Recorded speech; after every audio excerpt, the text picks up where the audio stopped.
Olá pessoal, tudo bem? Sejam bem-vindos a mais esse vídeo. Bom, hoje eu vou falar sobre uma intensificação, das quantidades das forças das frentes frias que aconteceu no Brasil. Pois é, se você gosta desse tipo de vídeo, que eu explico esses fenômenos e que eu falo como acontece, e justamente dou, aquela satisfação que as pessoas gostam, vem comigo que eu vou lhe contar. Mas antes, larga o dedo no like e compartilha esse vídeo. Então, se você gosta disso, é hora de vir comigo para a gente ver como é que foi o nosso clima e suas grandes variabilidades que acontecem. Pois é, pessoal, olha aí, intensificação de frentes frias no Holoceno Tardio.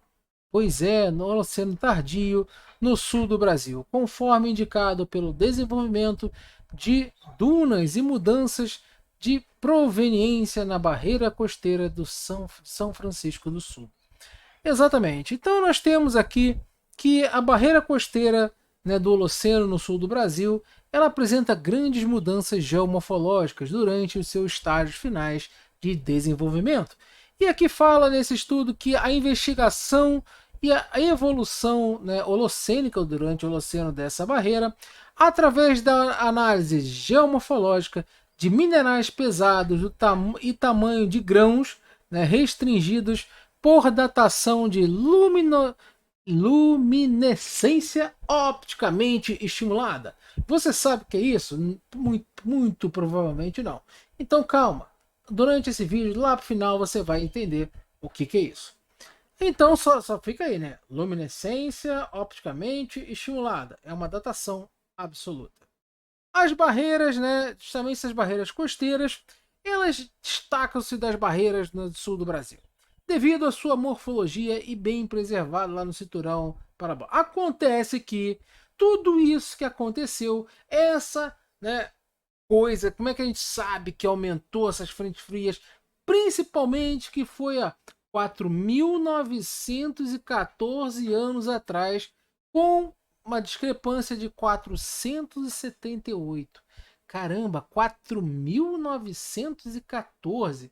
Que número preciso, com uma diferença de 478 anos de faixa de erro, ou seja, menos de 10% de erro.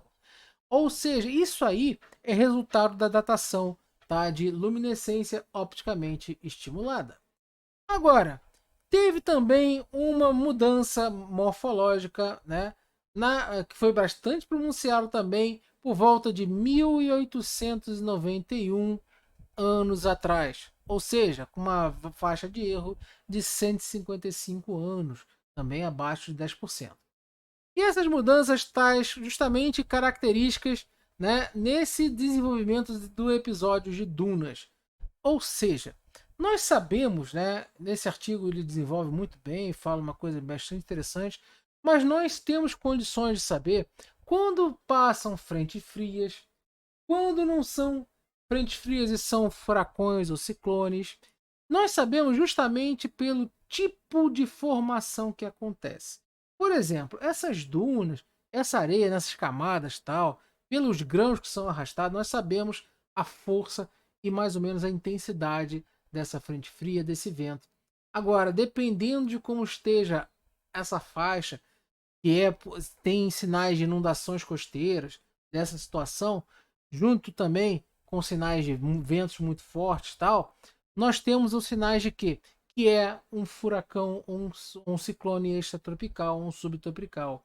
Então, mas nós sabemos que ali pode ter acontecido um evento ciclônico, tá? Dependendo da sua faixa onde aconteça, aí você fala, não, tá na faixa tropical, então muito provavelmente foi um ciclone tropical, ou um furacão, ou um tufão, né? E furacão e tufão é o mesmo fenômeno, só que em lugares diferentes, tá? E no Oceano Índico chama ciclone mesmo, tá? Então você pode ter uma tempestade tropical, que é também um vórtice ciclônico, tá? Ou então um furacão. Então, ou seja, depende de como você seja analisado e você veja como acontece essa inundação costeira, essa, essa variação, justamente com vento e tal.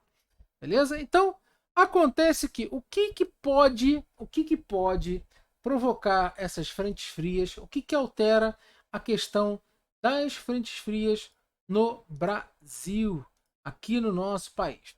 São alguns fatores que são bem interessantes. E se você quer saber, já gosta, já peço, se você não deu like lá no início, tá? Dê o like, agora eu vou pedir também para você se inscrever no canal se não for inscrito. Então, vamos lá. Tá aí, ó. Pessoal, nós temos aí a América do Sul, Antártica, África. Claro que não está em escala, não tem nada em escala, não está nem na latitude mais ou menos correta, tá? Só dá um desconto, só para vocês terem noção geograficamente onde está.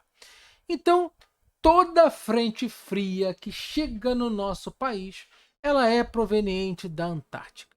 E principalmente, tá? Quase que exclusivamente, quando a Antártica está na sua fase negativa da oscilação da Antártica.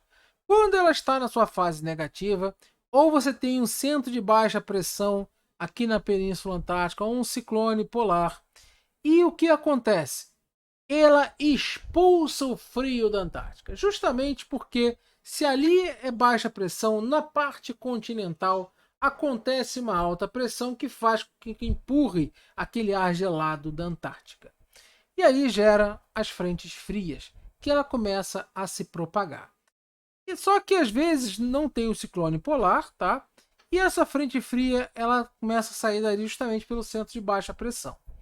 Ela sai, vai avançando e ali perto da Argentina, Uruguai e Rio Grande do Sul acontece a formação de ciclones, aqueles ciclones extratropicais, tal, né? Aqueles ciclones que podem causar aquele problema lá no sul, como vê bastante, tá? Isso aí também, o ciclone extratropical, ele ocorre bastante, tá? Ele tem mais de 200 ciclones por ano, tá? Então, isso nós estamos falando somente na parte sul, no hemisfério sul, tá? Então, ciclone extratropical é bem comum, é bem comum acontecer a sua formação e a maioria das vezes nem vira notícia. Só vira notícia quando afeta a gente.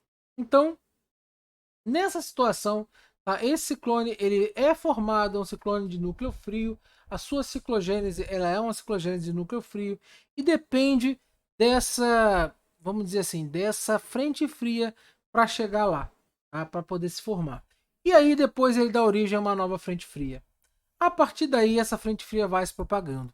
Só que tem uma outra situação. Ou essa frente fria ela passa mais costeira ou passa mais por dentro do continente, mais continental. E quais são os fatores que podem provocar isso daí? Justamente esse daqui, ó. O primeiro deles é o Ninho. O El Ninho, quando ele está instalado lá no Pacífico, nós temos que as frentes frias são mais costeiras. Tá? Justamente que se forma aqui um centro de alta pressão, tal, que acaba dando uma empurrada nessa frente fria, não deixando entrar muito no continente. Então ela chega aqui, desvia e vai embora, né? E sempre virando para a direita. Vamos falar que sempre uma coisa muito forte, mas se não tiver um centro de baixa pressão forte o suficiente para ir contra o efeito Coriolis, né? A força de Coriolis e tal, né? O resultado lá, justamente na rotação da Terra, ela vai continuar sempre indo para o oceano e acabar, né, se desfazendo no oceano. Mas quando existe a outra situação, quando ela está sob laninha, o laninha ele faz com que essas frentes frias sejam mais, né, lá dentro do continente. E quando ela está mais fora aqui com El Ninho, ela acaba canalizando muita umidade que vem lá do norte, umidade que vem do oceano, tal, e acaba chovendo muito aqui nessa região sul-sudeste, acaba aumentando. Agora, quando nós temos a situação de laninha, você acaba não tendo tantas chuvas assim, principalmente no sul e sudeste. A tendência é que não tenha tanta chuva, tá? Mas tem anos de laninha que pode ter bastante chuva, principalmente por causa da frente fria. Mas, contudo, porém, entretanto, você tem uma frente fria mais forte que normalmente derruba as temperaturas, acaba causando aquelas geadas mais fortes, perdas na agricultura, acaba provocando queda de neve e tal, né, e temperaturas muito mais baixas do que quando nós estamos com El Ninho, certo? Então, nós sabemos que existem variações interanuais dessa situação quando nós estamos falando de El Ninho e Laninha. E existem variações também de frentes frias que foi medido nesse artigo, que elas são centeniais, ou seja, em torno de mais ou menos 100 anos, e são também milenares. Existem variações milenares dessa questão. Então, no nosso tempo de vida, nós não conseguimos medir, nós não conseguimos olhar, observar variações centenárias, quiçá milenares. Nós precisamos fazer o quê? Olhar a rocha. A rocha, né? O que ela faz? O solo, ela simplesmente nos dá uma fotografia, né? Uma fotografia do que aconteceu no passado, que fica documentado, fica impresso lá na rocha. Aí com isso, o que nós fazemos? Simplesmente nós sabemos, olha, pela aquela geomorfologia, houve um aumento daquela situação, ou seja, aquele grão voou, um pouco mais pesado voou mais porque tinha um vento mais forte, houve uma inundação aqui, houve uma inundação mais para dentro, mais para fora, tal. E aí que acontece? Que se houve aquele vento, o vento empurrou mais para cá. Ah, então aquele vento foi mais forte, então ali pode ter sido passagem de uma frente fria. Ah, mas então teve aquele vento forte, mas também tem indícios de inundações costeiras. Aí pode ser um furacão ou pode ser um ciclone tropical, dependendo da posição, porque lembrando, o ciclone, tá? O ciclone tropical, ou subtropical, ou extratropical, ou seja, todo vórtice ciclônico, ele é um centro de baixa pressão. Centro de baixa pressão, os fluidos eles vão tender a convergir para ele. Tanto é que aumenta o vento, justamente que o ar é um fluido, e aumenta o nível do mar. Porque naquela situação você tem um centro de baixa pressão e todo em volta fica uma pressão maior. Então é como se a própria atmosfera empurrasse o fluido para ali para dentro. Se esse ciclone estiver próximo à costa ou passando pela costa, aí não tem jeito. O mar avança sobre a terra e deixa marcas, tá? Deixa marcas geológicas quando isso acontece. A gente sabe que aquela situação teve um aumento na frequência, aumento na força desse tipo de fenômeno. Beleza? Então agora eu vou deixar com vocês, né, a explicação. Lembra que eu falei lá no início do vídeo, lá daquele artigo falando sobre justamente as frentes frias, tal, eu expliquei como funciona, mas tinha um negócio chamado luminescência opticamente estimulada. E aí agora eu vou deixar para vocês, né, o corte de uma live que eu fiz aqui no canal e onde tinha essa explicação das datações. Tá? Vou deixar essa live no primeiro comentário e já peço a vocês aí, tá, que se inscrevam no canal e compartilhem esse vídeo no final. Beleza? Então fica com esse corte aí rapidinho. Daqui a pouco eu volto. Tem um outro métodozinho que eu gosto de falar também, de datação absoluta, que é um pouco diferente. Esse aqui poucas pessoas conhecem, por isso que eu gosto de fazer um pouquinho de propaganda dele. Porque tem esse método que eu expliquei para vocês de datar a rocha pelo decaimento radioativo de dois isótopos, né, do isótopo pai para o isótopo filho, mas tem esse método que é mais recente, isso foi criado há menos tempo, que é chamado de termoluminescência. Ele também serve para datar sedimento, e ele usa um método totalmente diferente. Como que funciona? Imagina o seguinte, imagina os cristalzinhos de quartzo que estão sendo transportados ali no rio, no fundo do rio, ou pelo vento, né? No caso aqui, acho que está mostrando até pelo vento, uma duna. Imagina aquela duna e o vento está soprando e os cristais de quartzo estão ali no topo da duna, sendo transportados pelo vento. Eles estão expostos ao sol, à luz do sol, tá? Existe uma energia interna no sistema cristalino ali do mineral, e essa energia ela se perde quando os cristais estão expostos à luz solar. Então, se os cristais ficaram expostos, o que vai acontecer? Ele vai perder toda aquela carga interna daquela energia do sistema cristalino. Tá? Muito bem. Então, quando os grãos se depositam para formar uma camada sedimentar, não tem energia no sistema cristalino. Ok? Depois, outras camadas vão se depositar aqui por cima. Tá? Então, estamos vendo aqui a nossa camadinha original que se depositou. Outras camadas vão se depositar. E aí, esses cristais já não tem mais a incidência da luz solar. Elas estão ali no escuro. Os grãos estão no escuro ali por baixo das outras camadas que se depositaram por cima. Muito bem.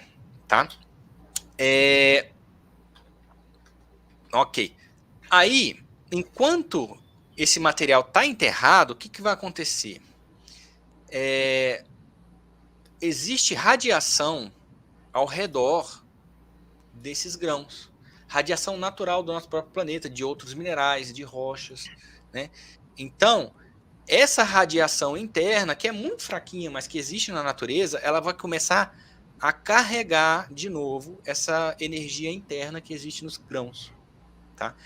Depois de um tempo, a bateriazinha, né, essa quantidade de energia que o cristal consegue armazenar chega no máximo. E não passa disso, fica ali no máximo. É igual deixar o seu celular vários dias na tomada, não quer dizer que a bateria vai durar mais tempo. Chegou no máximo, acabou. Tá? Muito bem. Você vai lá, você é geólogo ou paleontólogo, vai lá, retira uma amostra desse sedimento, desses grãos, tá? E submete esses grãos ao processo que a gente chama de termoluminescência. O que é isso? Você vai aquecer esses grãos e, dependendo da quantidade de energia que os grãos possuem, eles vão emitir luz, mais ou menos luz. Quanto mais energia eles possuem, como está mostrando aqui, ó, tá aqui os grãozinhos de quartzo, tá? Aqui eles estão emitindo pouca energia, significa que eles absorveram pouca radiação enquanto estavam soterrados. Ou seja, eles ficaram pouco tempo soterrados. Já nesse outro extremo aqui, como eles estão emitindo muita luz, significa que a bateria está bem carregada da energia interna do sistema cristalino. Significa que eles ficaram muito tempo soterrados. Aí, alguém muito inteligente teve a ideia, eu posso usar isso aqui para fazer datação de sedimento. Certo? Então, você coleta o material, você faz a amostragem da camada. É muito importante que nessa amostragem não tenha incidência de raio solar. Você não pode tirar aquela areia e deixar o sol bater ali, senão descarrega de novo a bateria, a energia interna. Você tem que fazer essa coleta, ou você faz à noite, ou você faz com um equipamento que protege os grãos da luz do sol, né? Das duas formas funciona.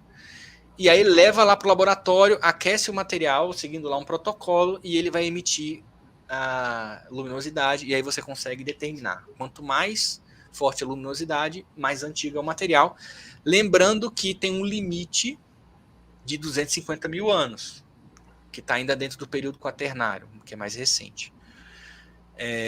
Então é muito útil para datar sedimento nessa faixa aí de 0 a 250 mil anos. Né? Os minerais que a gente usa são feldspato, quartzo, calcita ou o próprio zircão, que dá para usar também lá na datação absoluta por isótopos. Né? Mas funciona muito bem, isso é um método muito legal, que tem sido usado com alguma frequência nos últimos anos. Ele é novo, mas já tem sido bem usado aí nas universidades. E aí, gostou da explicação lá do professor Henrique? Se gostou, vê essa live completa que está aqui embaixo, tá? No primeiro comentário fixado. E se inscreva no canal e olhe lá o outro canal também lá do professor Thiago Maia, e inclusive o canal de astrofísica e de astronomia, que o link também vai estar fixado no primeiro comentário. Beleza? Então, deixa o dedo no like, compartilha esse vídeo. Um forte abraço para vocês. Até a próxima.